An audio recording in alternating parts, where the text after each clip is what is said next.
2차 전지, 전기자동차에 관심이 있으신 분이라면 누구나가 한 번쯤은 들어본 단어라고 생각합니다. 하지만 2차 전지가 무엇이고 어떤 종류가 있으며 왜 전기자동차를 이야기할 때 빠지지 않는지, 그리고 전 영상에서 이야기했던 토요타의 전고체 배터리는 왜 전기자동차 시장의 게임 체인저가 될 수 있을지 알고 계신 분들은 적습니다. 그렇습니다. 오늘 이야기해볼 주제는 배터리, 그 중에서도 충전이 된다? 바로 2차 전지입니다.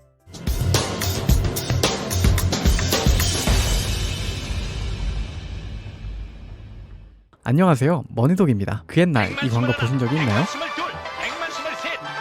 다들 기억하시나요? 저도 어릴 때 미니카에 건전지를 넣었을 때 신경 썼던 기억이 나네요. 에너자이저가 1티어였고 듀라셀, 백셀 이런 것들은 취급도 안 했는데 말이죠. 여튼 20년이 지나고 이제는 운전하려고 봤더니 자동차가 전기로 달린다지 뭐예요? 배터리는 뭘 쓰는 거지? 에너자이저라도 들어있나? 아니죠. 당연히 전기자동차에 들어있는 배터리는 충전이 되는 걸 쓰겠죠. 하지만 에너자이저는 충전이 되지 않는 배터리랍니다. 재사용이 가능한 배터리를 우리는 2차 전지라고 하며, 전기자동차에 사용되는 배터리는 형태에 따라 보통 이렇게 세 가지로 분류합니다. 각형, 원통형, 파우치형. 각 종류별 특징과 장단점에 대해 이야기해봅시다. 먼저 각형 배터리입니다. CATL, 파나소닉, 삼성 SDI로 대표되는 회사들이 공급하고 있는 각형 배터리는 내구성이 뛰어나 자동차 사고를 대비해야 하는 전기차엔 큰 장점이며, 대량 생산 시에 공정 단계가 수술할 파우치형보다 적어 원가 절감폭이 크다는 장점이 있습니다. 하지만 알루미늄 캔을 이용해 파우치형보다 무게가 많이 나가 주행 거리가 상대적으로 짧으며 열 방출도 덜 효과적이기 때문에 고가의 냉각 방식을 적용해야 합니다. 하지만 CATL의 CTP, 셀2 팩으로 대표되는 기술로 인해 점점 더 발전하고 있습니다. CTP가 무엇이냐? 전기차 배터리 설계는 크게 셀, 모듈, 팩으로 구성됩니다. 가장 작은 배터리 단위인 셀을 묶어 모듈을 만들고 그 모듈들을 다수 집합해 프레임 안에 배치하면 전기차 전력원을 담당하는 배터리 팩이 되는 거죠. 그중 모듈 단계를 생략하고 셀에서 바로 배터리 팩 단계로 넘어가는 기술을 CTP라고 합니다. 전문가들은 각형 배터리는 다른 배터리들보다 공간 활용이 뛰어나서 배터리 팩 내부에 조밀한 구성이 가능하여 CTP 기술을 도입하기에 유리하다고 이야기합니다. 실제로 CATL의 배터리는 CTP 기술을 통해 점점 더 발전된 성능을 보여주고 있습니다. 다음은 원형 배터리입니다. 전기자동차의 선두주자 테슬라를 비롯하여 파나소닉, LG 에너지 솔루션, 삼성 SDI 등이 공급하고 있는 원통형 배터리는 우리가 익히 알고 있는 건전지에서 길다 뿐이지 생김새가 크게 차이나진 않습니다. 표준화된 사이즈를 바탕으로 대량 생산할 수 있으며 상대적으로 원가 부담이 낮다는 점과 차량 하단에 고루 분포시켜 차량 안정성을 향상시킬 수 있다는 점이 장점으로 꼽힙니다. 하지만 원통이라는 케이스를 사용하므로 내부 압력을 견디는 데는 뛰어날지 모르나, 반대로 원통형이라는 한계상 공간 활용이 뛰어나지 못해 용량이 상대적으로 적다는 점과 디자인의 다양성을 추구하기에 어려움이 따를 수 없다는 점을 단점으로 꼽습니다. 마지막으로 파우치형 배터리입니다. LG 에너지 솔루션, SK 이노베이션으로 대표되는 공급업체들은 모두 주모를 부르게 만듭니다.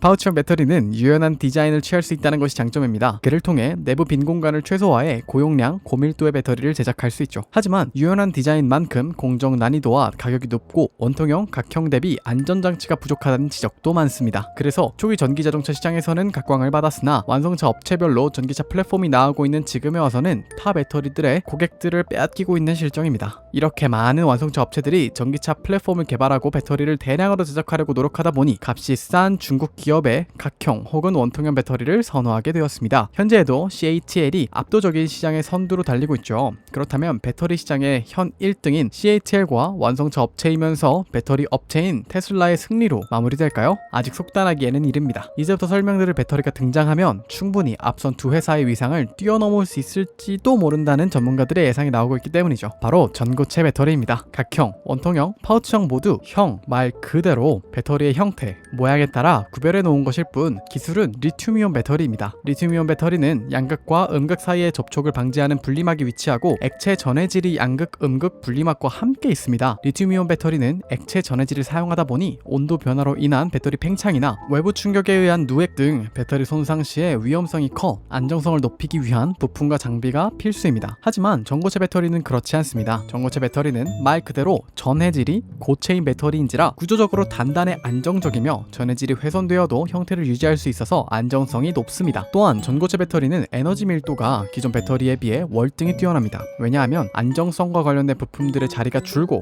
그 자리에 용량을 늘릴 수 있는 물질들을 채웠기 때문입니다. 현재는 파나소닉과 토요타가 전 세계 전고체 관련 특허 40%가량을 보유하고 있고 2025년부터는 전고체 배터리를 장착한 전기자동차를 양산해 전기자동차 시장의 판도를 뒤엎을 게임 체인저가 되기 위해 준비 중입니다. 그를 위해 현재는 전기자동차 생산에 목을 매지 않고 시장 점유율을 유지하기 위한 하이브리드 전기차에만 집중하고 있는 모습입니다. 국내에서는 삼성 SDI가 일본 연구소와 협력해 전고체 배터리 기술을 공동으로 개발하고 있습니다. 과연 삼성 SDI는 늦지 않게 전고체 배터리를 개발하고 생산 체계를 확립하여 배터리 시장의 새로운 카드로 등장할 수 있을까요? 우리가 우후죽순 쏟아져 나오는 신기술들과 제품들의 눈이 팔린 사이 각 회사들은 숨죽이며 때를 기다리고 있습니다. 진짜 배터리 전쟁의 서막은 전체 자동차 시장의 10%가 되지 않는 지금이 아니라 전체 자동차 시장에서 내연 자동차가 차지하는 비율이 전기 자동차보다 적어져 대부분의 사람들이 전기 자동차를 구매하는 시점이 아닐까 조심스럽게 예상해봅니다. 오늘 준비한 내용은 여기까지입니다. 시청해주셔서 감사합니다. 재밌게 보셨다면 좋아요와 구독 부탁드립니다. 감사합니다.